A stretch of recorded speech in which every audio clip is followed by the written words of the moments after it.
sesleri, Malazgirt'ten açılan o kutlu kapı, mülkün gururudur Türkmen neferi.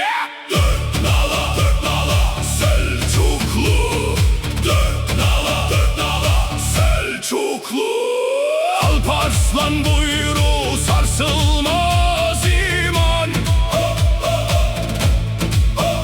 korksun heybetinden her zalim düşman. Keskin kılıcında parlar adalet, mazluma sığınak, haine ferman.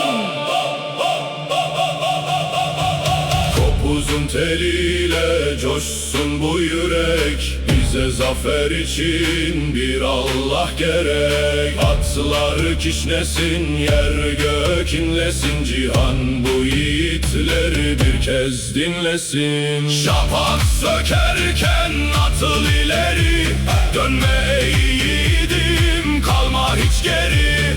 Şahit ol ey cihan, can söyler sözü, sönmez tarihin Selçuklu günü.